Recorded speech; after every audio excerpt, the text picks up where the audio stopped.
Mesti nak selamatkan negara. Negara dah tergadai.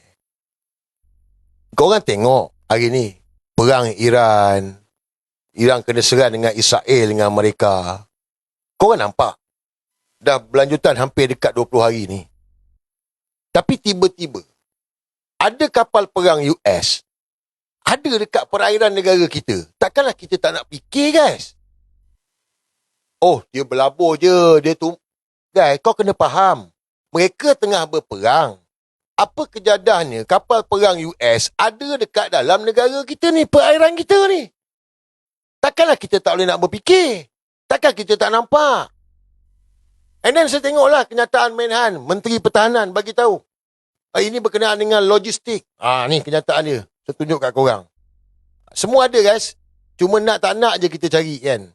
Yang mana bagi tahu bahawa 2 kapal tentera laut Amerika Syarikat singgah sementara bagi urusan logistik. Kenyataan Menteri Pertahanan. Korang faham tak? US tengah berperang. Dia tengah perang serang Iran. So, bila kecoh, Menteri Pertahanan bagi tahu mereka singgah untuk bekalan logistik. Kita supply apa ni, guys? Kita supply apa ni? Logistik apa?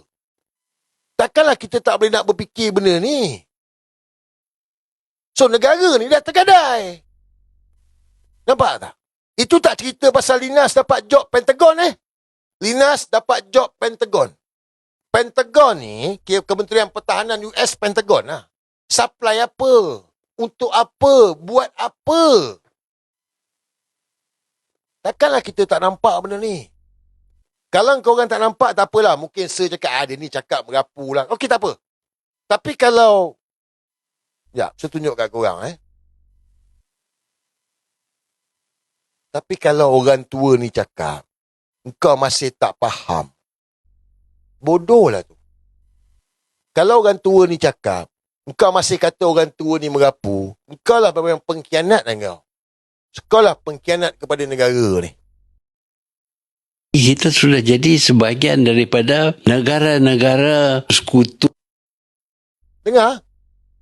Tentera Amerika.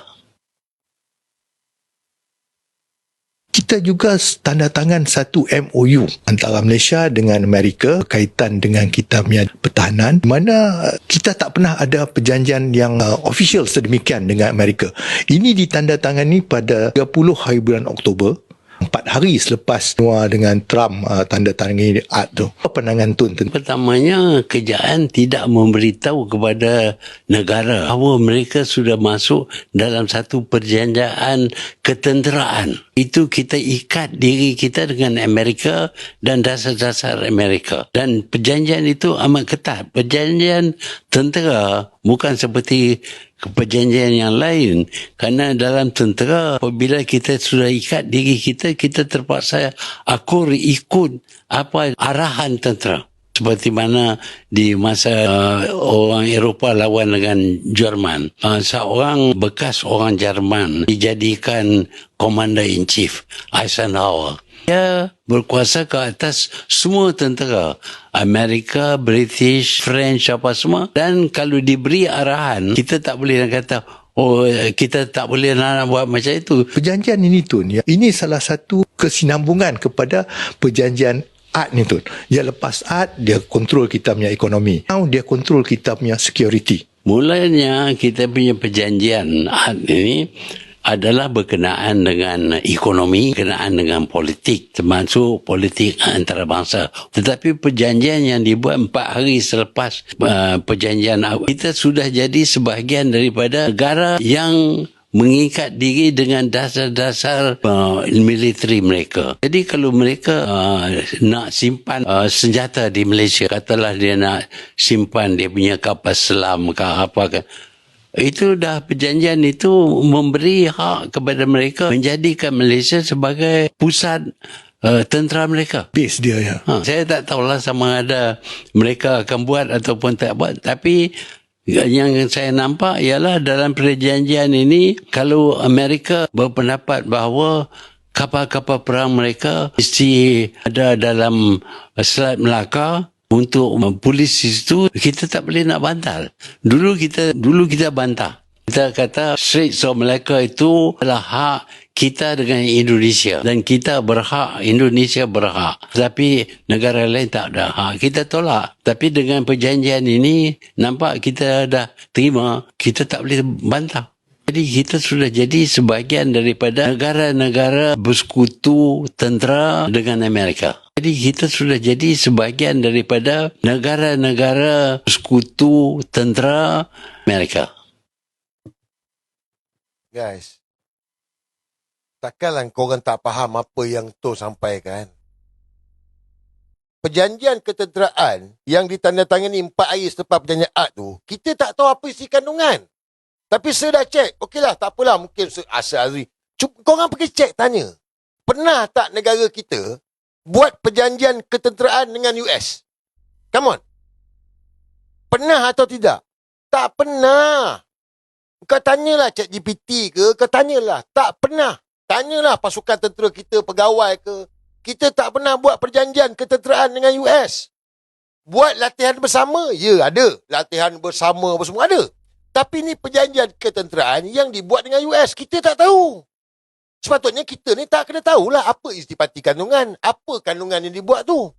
Sebab kalau sampai sekarang tak ada ni, bermakna apa yang Tuan Mahathir kata, itulah boleh berlaku. Dan sekarang ni, kau tengok kan, tiba-tiba kapal perang US berlabur dekat Malaysia ni, kenapa?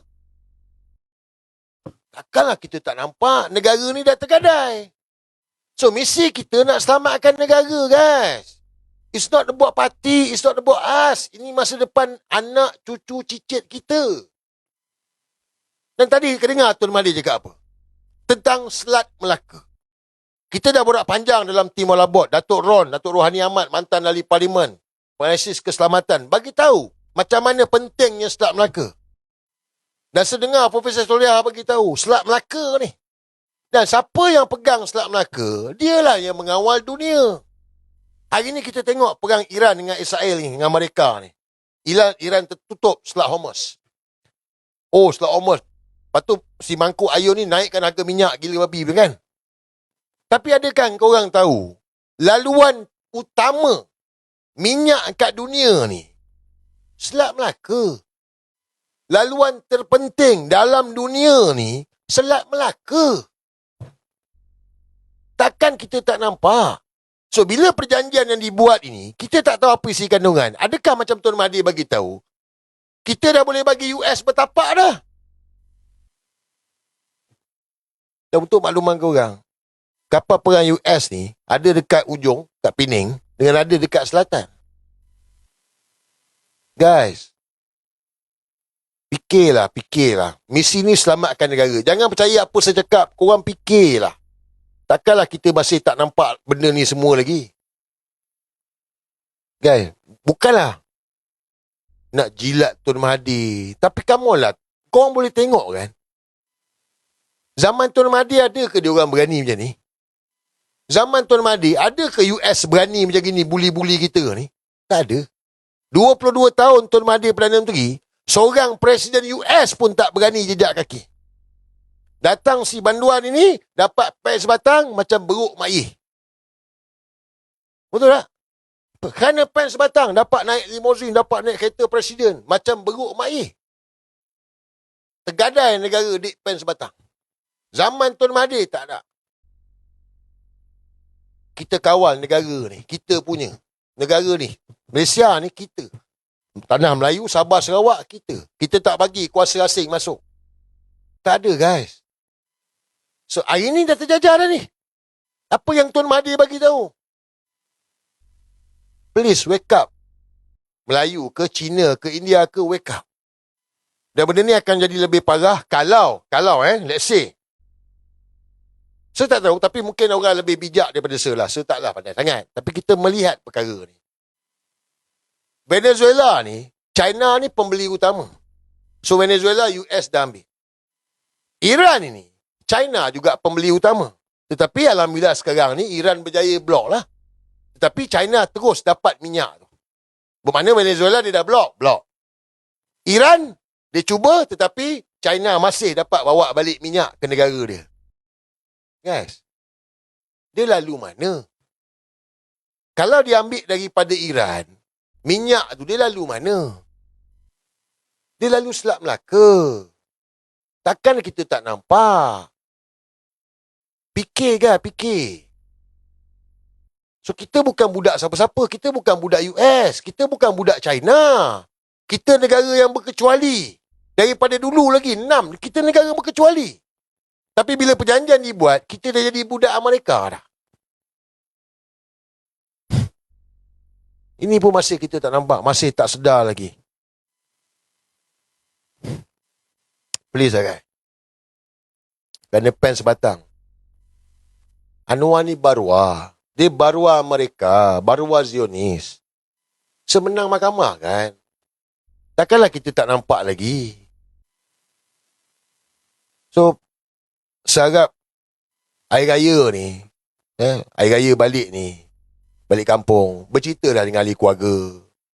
Ini bukan pasal politik guys. Ini bukan pasal berpolitik kepartian. Tidak, tak ada parti. Ini tentang nak selamatkan negara. Tapi kita kena faham dulu baru kita bercakap dengan orang. Tapi Hari Raya ni ambillah kesempatan dengan keluarga, ahli keluarga, sanak saudara ni, cerita benda ni. Misi selamatkan negara. Korang dahsyat kan, dahsyat. But, of course lah. Dia orang akan serang lah. Saya tak minta korang percaya apa saya cakap. Fikir, korang dapat jawapan. Memang banyak lah orang yang serang macam terbaru dia lah. Hari-hari Salim kunyit kongkang.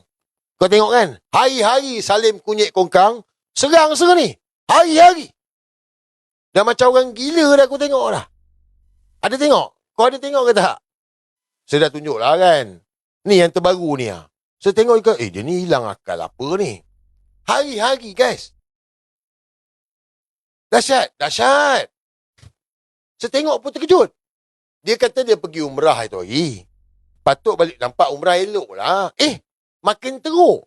Bulan puasa guys, setan kena ikat. Tak ada. Dah macam hilang akal kau tengok ni.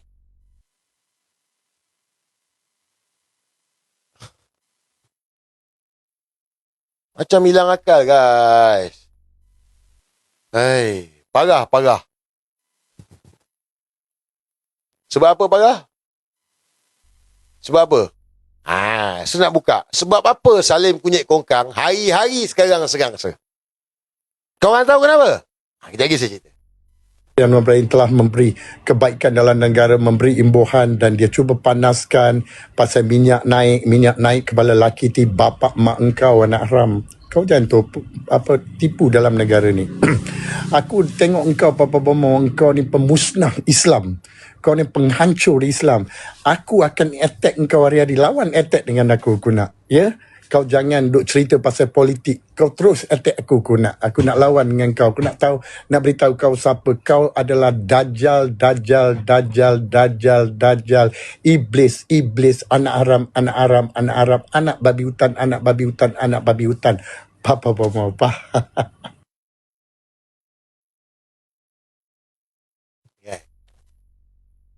Ni bulan puasa semalam dengan nak layan kan. Semalam nak layan ikutkan saya nak bawa lah family yang dia ambil budak tu sebagai anak angkat tu. Kan dia dah lama tak pergi Indonesia. Kenapa dia tak itu orang pergi Indonesia siap baling-baling duit, tabur duit. Kan dah lama dia tak pergi Indonesia. Bulan puasa ni pun tak pergi.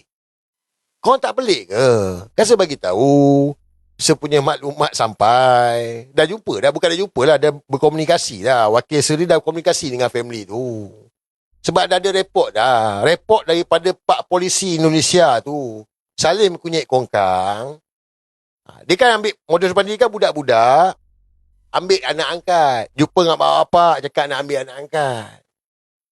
Mak bapak budak tu buat report polis. Pasal apa? Pasal isap punai. Siapa isap punai? Kongkang isap punai budak tu. Kau tak pelik ke? Bukan budak tu isap punai kongkang. Kongkang isap punai budak tu. Kau tahu persamaan apa? Engkau ada tengok pasal Epstein file tu. Pendedahan pasal Epstein tu dekat US tu, Epstein tu. Engkau ada tengok modus operandi dia. Epstein tu kalau kau ingat, siapa isap punai siapa? Epstein tu, Jeff tu isap punai budak. Bukan budak isap punai dia. Ini ritual. So Kongkang ni dah isap punai budak tu. Budak tu mengadu kat mak bapak dia. Buat report guys. Itu pasal sampai sekarang dia tak pergi Indonesia. Saya tak tahulah. Kau kata Saleh Kongkang kata fitnah. Tapi information dapat, dia tak berani pergi Indon sebab dia wanted. Kita cabarlah dia, pergilah Indonesia. Kalau dia berani. Tak berani guys. Isap punai lagi. Bodoh. But, kau tengok tadi kan. Hari-hari dia akan lawan saya. Hari-hari lawan dengan saya. Kenapa tiba-tiba lawan dengan saya hari-hari ni? Salim, kau tak kenal aku siapa, Salim. But, ini jawapan. Kenapa tiba-tiba hari-hari dia nak lawan dengan saya? Sebab ni. Bismillah, warga dan juga masyarakat penanti dan Permata Pauh yang amat berhormat, Perdana Menteri Malaysia Datuk Seri Anwar Ibrahim ingin menyumbang ayam mentah satu keluarga sekok kepada warga Permata Pauh dan penanti. InsyaAllah kita buat serahan sumbangan ini pada 17 Mac pada hari Selasa, bertempat di masjid-masjid seluruh Permata Pauh dan penanti. Satu keluarga seekor ayam. Lebih kurang 14,000 ekor. Siapa yang supply ayam ni? Siapa supply ayam? Kongkang lah. Dia lah supply ayam tu. So, dia dapat job supply ayam. Kena balon lah. Balon lah Azri ni. Nampak tak? Ni lah game dia. Saleh kunyit Kongkang tu pembekal nasi ayam kunyit. Dia kalau non nak pakai, nasi ayam satu. So, Kongkang akan siapkan budak tu, letak kat rumah, non akan datang, non balon. So, kod dia, panggilan dia, nasi ayam. Dalam masa sama, si Kongkang ni, dia jual ayam hidup. Ayam hidup lah. Bukan ayam kunyit. Ayam kunyit dengan non. Ayam hidup. So, ayam dia ni toki ayam, guys. Jangan percaya. Kau pergi cek, tak percaya saya cakap. Kita pun pernah bawa naik budak yang kena dengan dia. Dapat motor budak tu. So, tu sebab hari-hari sekarang ni dia akan balon secukup-cukup lah. Tak apalah. Saling kunyit Kongkang, kau nak balon aku, balon lah. Ni, Sabtu dah raya. Nanti relax sikit, aku bawa keluar lah. Bapak budak tu ke, abang budak tu ke, saudara budak tu ke, tampil, cerita. Pasal kau isap punai anak dia. Bodoh, Salim. Aku dah kata dah. Jangan benda